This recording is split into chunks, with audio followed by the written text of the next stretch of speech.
Hi everybody, I'm Mike Evans from the Australian Security Academy and welcome to Private Investigator News for Friday the 3rd of July 2020. This is the social media networking program for private investigators where we get excited about taking statements and writing reports and doing investigations and surveillance and lots of private investigator stuff. Today, this session is basically our Razzle Dazzle episode. Razzle dazzle them, and they'll never catch flies.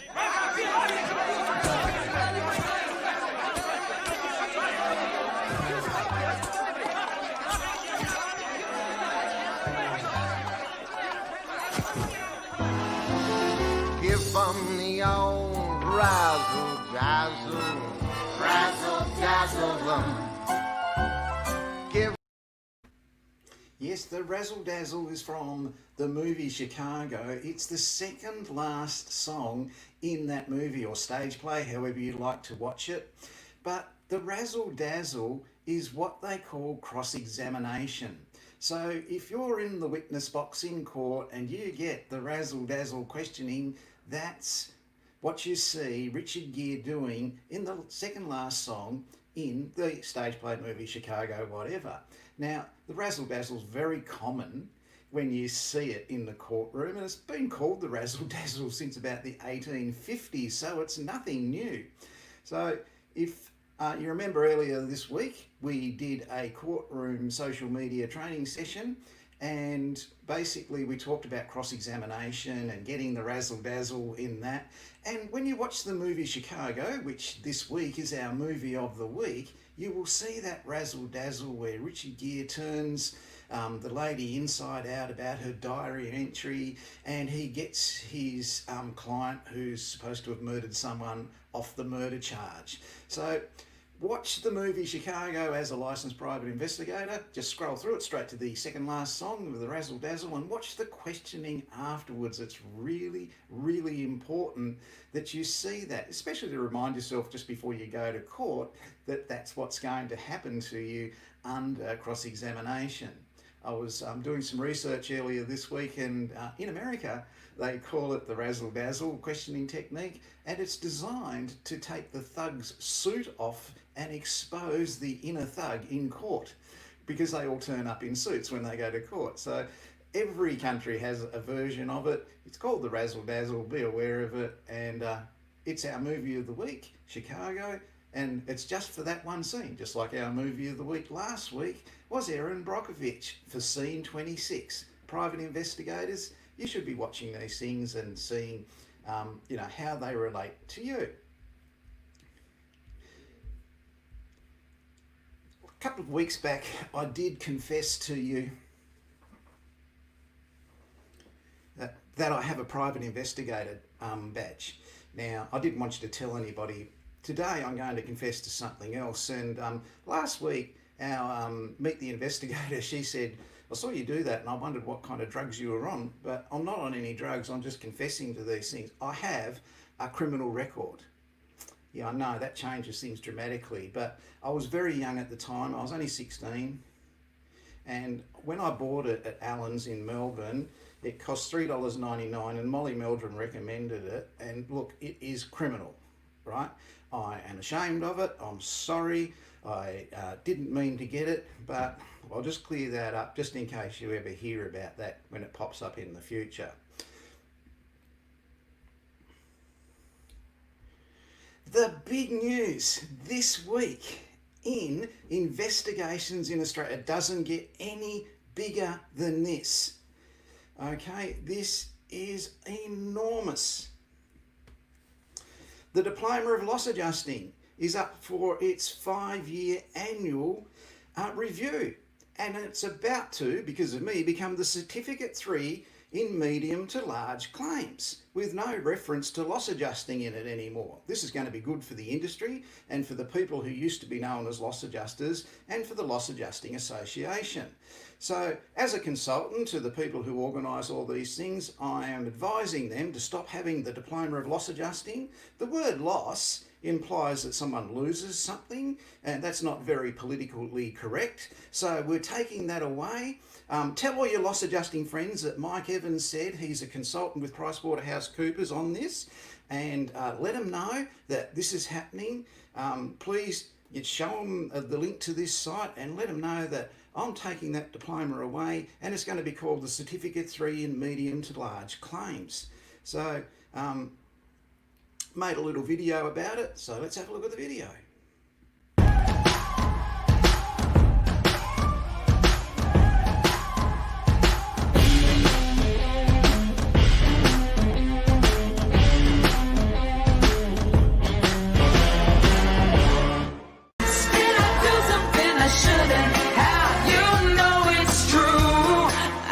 Too taboo. My name's Mike Evans. I'm from the Australian Security Academy, and in conjunction with PricewaterhouseCoopers, I am being consulted. Try not to get worried, try not to turn on to problems that upset you. Don't you know everything's alright? Yes, everything's alright. Yes. On the changes to the diploma in loss adjusting. Now, those changes will reflect the new reality of the loss adjuster in Australia, and it will be called Certificate 3 in Medium to Large Claims. There'll be no reference to loss adjusting anymore. It'll just go a little bit wider. There'll be several micro units in it, and students, instead of labouring on for 3 years to do a diploma, will be able to achieve the same qualification and work. So, you will notice in the future as it starts to develop, you probably will be consulted on this. But look, it's a shame to see it go, but it's not relevant anymore. It's not up to date. It's discriminatory in the word loss there. It's implying that vulnerable clients have made a loss, and that doesn't go with the Hayne inquiry, so we're getting rid of that, and I'm going to implement the new Certificate 3 in medium to large claims. Now, you might think to yourself, can you do that? Yep, well, I did it with the Certificate 3 in investigative services, and I was up against ASIAL on that one, so lots of fun to come in terms of that. Something to look forward to in the future. Now, as far as jobs go this week, there's some pretty good jobs have come up. So people can apply for those jobs if they go onto my investigation job vacancies page. Here's a couple of them that we'll have a look at. Firstly, there's this one with UE. Now, it's based in Brisbane, and UE are looking for an internal fraud investigator. So this is a really good opportunity to get into general insurance investigation, because that's what UE will be doing. So your motor vehicle accidents, your stolen motor vehicles, all the really interesting investigation stuff. Going to be some fraud in this. So jump onto my investigations page, have a look at it, right? And you will see that job there from UE. Another one that's coming up is this one that was advertised this week, and it's from MJM. Now, MJM are looking for New South Wales investigators. Now, of course, you're going to have a current private investigator's license and a driver's license. This is live, I can't change it.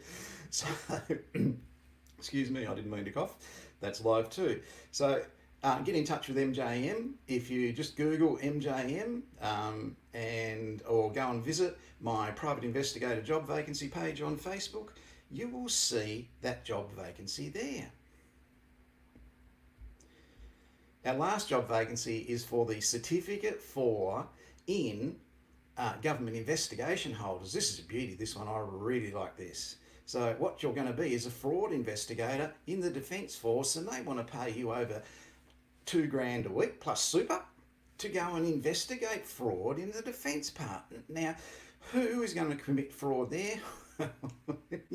You're never going to be able to work, because anyone with their budget in defence all around the country has a phenomenal amount of fraud potential. For those of you that don't know, someone thought it was going to be a good idea about a decade ago to give every soldier in Australia a credit card. What a great idea. Now, it wasn't to go out and buy ammunition and firearms and missiles and stuff like that. It was just for everyday expenses of soldiers. Now, those credit cards were abused so badly. People were buying cars, going out to dinner, all sorts of things. They sat down and worked out the fraud against their own department by the people within it would have taken 130 years just to investigate it. So they dropped it completely. Everyone had to give their credit cards back. Not everybody abused it. It was a very small percentage of people that did it. But fraud happens in the Defence Force too. So something that you've got to be aware of there. Great job opportunity. Is Canberra based, I think. Yeah, it's in the ACT. So that one's a Canberra based program. One of the questions I'm getting asked quite a bit by all those people that are enrolling in the Certificate for in Government personnel vetting program is basically, who am I going to work for if I don't work for the government? Well, on your screen right now, right in front of you, and I'm going to leave it there for a while so you can look at it if you're making notes on it. A lot of people do like to make notes as they go through watching this thing. So if you watch that, they're the organisations that have the contract with the government to do vetting for the Australian Defence Force. So that's where you would be working if you actually get that job. So it could be any one of those organisations if you're not working for the government. So keep that in mind.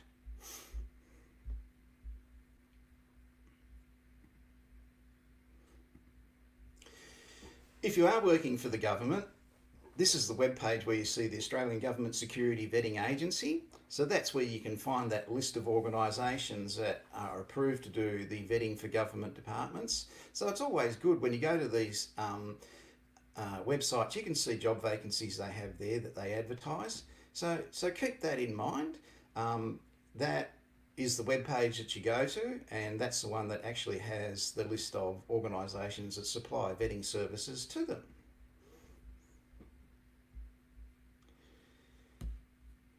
This week it came up basically with students studying in our program.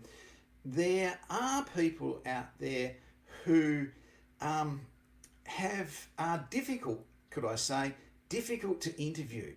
Now, they're not difficult to interview because they didn't witness something. We have to interview them because they have substantial information in relation to being interviewed.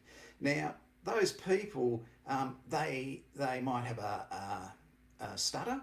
They might have, I don't know, they could have, be really fast talkers. That was probably the example that came up, that the person was a really, really fast talker. So we don't know, we had to come up with a solution to deal with that so the person could complete their assessment. So you do, as an investigator, whether you're investigating for the government or investigating for insurance companies or corporations, that sort of thing, come across difficult to interview people. Here's an example.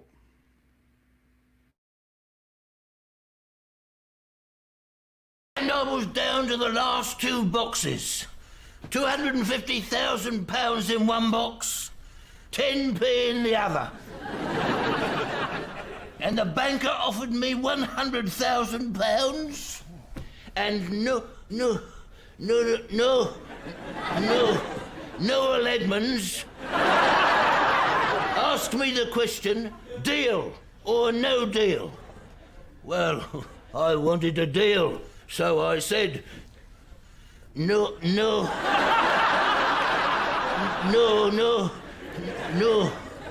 deal. And for some reason that I cannot fathom, they thought I meant no deal. And what was in your box? 10p. Sorry about that, I got stuck with in the chat. So Jim, very difficult person to interview with that startup. This is live. The one person in Australia who shouldn't be on a live stream is me. So Jim from the Vicar of Dibley basically has a startup, be a very, very difficult person to interview. Now don't forget, we have Movie of the Week this week as the Razzle Dazzle. That's really important. Coming up next week, we have got the best British undercover spy movie ever made, From Before You Were Born. Now that movie, basically, is about crossing borders and hitman and that sort of thing. It's a really great movie. If you look at the bottom of the screen right now and you see the code word, which was this person's code name, and you're the first person to write in the comment section in this live stream, if you write down what the movie is next week that I'm doing, I'm going to basically give you a private investigator mug. I'm not giving it to everyone, but the first person who uses the code word that's there in the line, Charcow, the first person that correctly identifies our movie, it's a must-watch movie for private investigators. It really is important that you watch it, especially if you do surveillance, especially if you do undercover work. So the first person to correctly identify what our movie next week is will be a winner of that private investigator mug. Now, I was talking about difficult people to interview, and I was talking about the student who's had a fast talker. Now, because I'm such a great investigator, the world's best investigator, I invented this little system where what I do is when I'm taking a statement from someone and I'm typing off them, I write a stop sign and I put it in front of them, and they tell me their story and they're blabbing away. And this is really something great that I invented. And when I want them to stop, I just hit the stop sign so they stop. And that way I don't interrupt them. Don't I? Yeah, good on you. You got the microphone on? Oh, look, good on you, but unfortunately, Hang on. I'm pretty sure that was my idea, wasn't it? Have you got me there? You got me, Mike? Yeah, I got you now. I can hear you now. Sorry. Yeah, I was listening to your story and I'm thinking to myself, oh God, you talk some rubbish sometimes. Because I'm pretty sure that was my idea, not yours. It was your idea, Pat, and I did copy it off you, and I've used it as my idea in 450 classes ever since, mate. How you been? Yeah, no, good to see you. Really good to see you. She's a little bit chilly here. It snowed the other day, so yeah, the temperature plummeted. So no, we're good though. We're good. We're out and about, not like those Victorians who are locked down. That's for sure. There's going to be a lot of people really pleased to see you here. Pat, tell them where you are now, please. Yeah, I'm living now in a small town called Mount Maunganui, which is in the sunny Bay of Plenty of the North Island of New Zealand. So it's a gorgeous place, surfer town. We've got a nice little mountain that we walk up quite regularly, and I'm surrounded on all four sides by a clear blue ocean. This is where cruise ships come to when tourists want to go to an active volcano. So, Pat, you came to Australia. You went to a private investigator class at the Brisbane Commercial College in Brisbane a few years ago. I did indeed. Doing that changed your life in one way. How did it change your life, Pat? It certainly did. It was 2 weeks after I landed in the country. I decided that I'd had enough of New Zealand and I was going to go and live in Australia for the rest of my life. And I got off the plane, and 2 weeks later, I found myself in Brisbane Commercial College doing a certificate 4 in private investigations, and I met a lovely lady. That was back in 1998, I think it was, 1997, 98.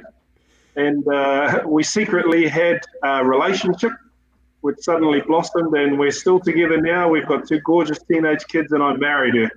Oh, well, private investigations was very good to you then, Pat. Yes. Well, we came out of that course as a couple. We set up our own private investigations business. I did one side of the business, so I was predominantly factual investigations, interviewing witnesses, taking signed statements, that sort of thing. And V, my gorgeous wife, she was a full-time process server, so she had work coming in and coming out, going out her ears. And we operated very successfully for about 10 years from a small home office in Manly and Brisbane. And our work took us in all different directions. One particular company that I was subcontracting to used to send me to Cairns and Townsville once a month before we had agents stationed up the coast, and you'd just be stacked up with a whole heap of inquiry files, and you'd have to get them all your interviews lined up in a row, and then you just head off in the car with your laptop computer and your portable printer, and you'd be stopping along the way in all these different towns, Rockhampton, Mackay, Townsville. I remember going to Club Crocodile one time in Townsville, having to do an investigation there for a woman who claimed a serious injury for bouncing off their floating crocodile. So all the way up there, and then turn around and drive all the way back and pick up all those interviews that you couldn't grab on the way up. You grabbed them on the way down. Fantastic. Those were the days. Those were the days. They were, Pat. And Vicky Sandilands was one of the people that's watching this program. She just won a private investigator mug by doing her research and finding out what next week's movie of the week is. So congratulations, Vicky. Now, Pat, the theme of our program today is the razzle dazzle. You are a former prosecutor, right?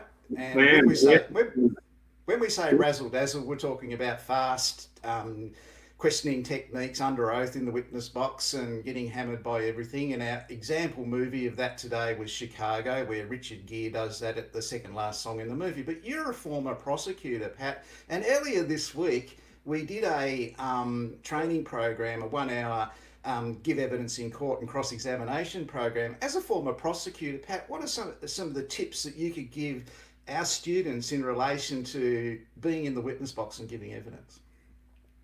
Oh, great question, Mike. It's I can say no matter how many times you get in the witness box, it never gets any easier. It's still nerve-wracking. In fact, I think the palms of my hands are actually quite sweaty, and all I'm doing is talking about it. So I'm not going to lie to your viewers. It's not easy, and it is nerve-wracking. But knowing that that's what you're going into, at least if you know that even the experts are nervous, there are some tips and tricks that I would say will certainly help that. So probably the first thing that I would suggest is if you're ever having to give evidence in court, you'll often find you'll be sitting in a location where the judge won't be directly in front of you. They'll be off to the side, and you'll be looking out towards all of the courtrooms with, probably you'll have prosecutions or plaintiffs and defendants on two different sides, and the public gallery behind them. So my number one tip is, and you have to realise who is the person or who are the people that you need to convince. And so in a jury trial, it's the jury, and in a judge-only trial, it's the judge. So when you're asked the question, it'll be one of the solicitors or the lawyers or barristers that'll be asking you the question, but they're not the person that you need to convince. The person you need to convince is probably the judge or the jury. So, Mike, you'll ask me a question, but I'll turn and deliver my answer to whoever is the most important person in the room. And that way, it doesn't become a confrontational battle between you and the solicitor. The solicitor's just asking you the question, but you turn and give your answer to the judge, and then you turn back and look at the solicitor and then ask him for the next, and they'll give you the next question. And then what that also does is, by taking your eyes off the barrister and looking at the judge, it actually becomes very nerve-wracking for the barrister because they lose control of the interview. And so it's not being rude. Certainly, if you're looking at the judge when you're answering the question, at the end of the day, that's the person that needs to be convinced that you're telling the truth. So always give your answer to the judge. Fantastic tip, Pat. I really appreciate that. I really appreciate you coming on and being our investigator of the week in Meet the Investigator. And that was your method of slowing people down and talk fast. It wasn't mine. Actually, I was thinking about it the other day. Because I remember the actual incident where it was an Asian lady, and I think I had the words pause, stop, and play written down. And that's literally, so she was talking really fast. She was talking in broken English, and I just pointed to the word pause, and she'd just stop. And then I could keep typing. And then when I had caught up to her, I'd point to the word play, and she literally just started again where she stopped off. So it was quite a unique interview. She had a story to tell. She really wanted to tell it, but the key was to not interrupt her. But because she spoke so fast, and I couldn't type with my fat Maori fingers fast enough, and I can't touch that, so I had to set it up in such a way that, like most ex-policemen, we use this finger, and this thumb. So those are the three fingers that I use to type, and I try not to bash the crap out of my really expensive laptop keyboard. So I go and buy myself a $20 Microsoft keyboard, which I plug in, because it's okay to thump the hell out of those keys. Fair enough. Pat, thank you very much for coming. Pat Flinders said to say hello. I'm sure there's a lot of people who missed you today. They'll watch the replay. They'll be a bit disappointed, but they'll be really great to have seen your smiling face. And we'll be back when we talk to you about some training in the future, mate. Pleasure to help, and thanks to your viewers. Thank you, mate. Okay, that was Pat Ray. Now, we're out of time. We will leave today with, I think, our difficult witness interview to have the last word for our program today. Congratulations, Vicky, on winning the mug. Well done, good research. Okay. Right, well, ladies and gentlemen, pray silence for the best man. I would like to begin with a quotation from that great song of ABBA's. Knowing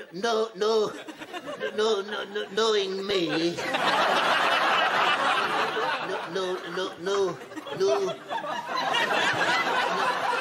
Knowing you. I'm just going to get some water to drink, all right? I'll be in the kitchen, I'll still be listening. Right. Knowing me. Knowing you.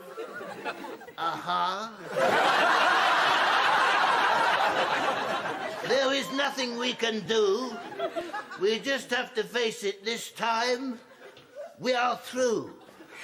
Now I hear you saying, why has he chosen? Knowing me. Just going to